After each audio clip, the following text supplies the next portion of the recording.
ರಾಮಕೃಷ್ಣಪಳ್ಳಿ ಒಂದು ಕ್ಲಸ್ಟರ್ ಒಂದು ಕ್ರೀಡಾಕೂಟ ನಡೆಸ್ತಾ ಇದ್ದೀರಾ ಸರ್, ಅದು ಯಾವ ರೀತಿ ಸಾಗ್ತಾ ಇದೆ ಸರ್? ಎಲ್ಲಾ ಶಿಕ್ಷಕರ ಪರವಾಗಿ ಬಹಳ ಸಹಕಾರದಿಂದಾಗಿ ಉತ್ತಮವಾಗಿ ಸಾಗ್ತಾ ಇದೆ.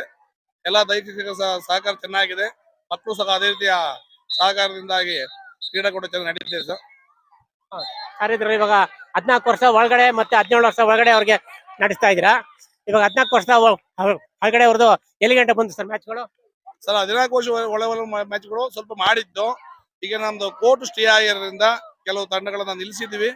ನಂತರ ನೋಡೋಣ ಸರ್, ಕೋರ್ಟ್ ಆದೇಶ ಬಂದ ನಂತರ ಇಲಾಖೆ ಏನ್ ನಮಗೆ ಹೇಳುತ್ತೆ ಅದ್ರ ಪ್ರಕಾರ ನಡ್ಕೋತೀವಿ ಸರ್. ನಡೆದಿರೋ ಮ್ಯಾಚ್ಗಳು ಸರ್, ಕೆಲವೊಂದು ಮ್ಯಾಚ್ ಎಲ್ಲ ಒಂದು ಫೈನಲ್ ಮುಗ್ದಿದೆ, ಅದ್ರದ್ದು ಒಂದು ರಿಸಲ್ಟ್ ಏನ್ ಮಾಡ್ತೀರಾ ಸರ್? ನಮ್ಗೆ ಯಾವುದೇ ರಿಸಲ್ಟ್ ಮಕ್ಕಳಿಗೆ ಕೊಡಕ್ ಹೋಗಲ್ಲ ಸರ್.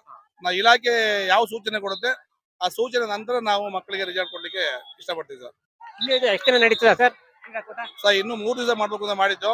ಸದ್ಯಕ್ಕೆ ಇವಾಗ ಹೈಕೋರ್ಟ್ ಆದೇಶ ತಡೆ ಆಗಿರೋದ್ರಿಂದ ಇಲಾಖೆ ಆದೇಶ ಹೆಂಗ್ ಮಾಡ್ತಾ ಅದು ನೋಡ್ಕೊಂಡು ಮಾಡ್ತೀವಿ ಸರ್. ಮಳೆ ಬರ್ತಾ ಇದೆ, ಮಳೆ ಕೂಡ ನೀವು ಉತ್ಸಾಹದಿಂದ ಆಡ್ತಾ ಇದ್ರ ಸರ್, ಮಕ್ಕಳು ಕೂಡ ಬಹಳ ಉತ್ಸಾಹದಿಂದ ಇದ್ದಾರೆ. ಇನ್ನೇ ಮಳೆ ಹಿಂಗೆ ನಡೀತೀರಾ ಅಥವಾ? ಇಲ್ಲ ಸರ್, ಮಳೆ ಜೋರಾದ್ರೆ ತಾತ್ಕಾಲಿಕವಾಗಿ ತಡೆ ಮಾಡ್ತೀವಿ. ಮಳೆ ಕಡಿಮೆ ಆದ್ರೆ ಮಕ್ಕಳ ಖುಷಿ ಏನನ್ಸುತ್ತೆ ನೋಡ್ಕೊಂಡು ಕ್ರೀಡಾಕೂಟ ನಡೆಸ್ತೀವಿ ಸರ್. ಬಟ್ ಮಕ್ಳಿಗೆ ತೊಂದರೆ ಆಗ ನಾವು ಯಾವತ್ತು ಕ್ರೀಡಾಕೂಟವನ್ನು ನಡೆಸಲ್ಲ ಸರ್. ಬಟ್ ಮಕ್ಕಳು ಮಳೆಯಲ್ಲಿ ನೆನೆಯಬಾರ್ದು, ತೊಂದರೆ ಆಗಬಾರ್ದು. ಯಾವುದೇ ಮಕ್ಕಳಿಗೆ ತೊಂದರೆ ಆಗದಂಗೆ ನಾವು ಕ್ರೀಡಾಕೂಟವನ್ನು ನಡೆಸ್ಕೊಡ್ತೀವಿ ಸರ್. Okay sir, thank you sir. Thank you sir, ಧನ್ಯವಾದಗಳು.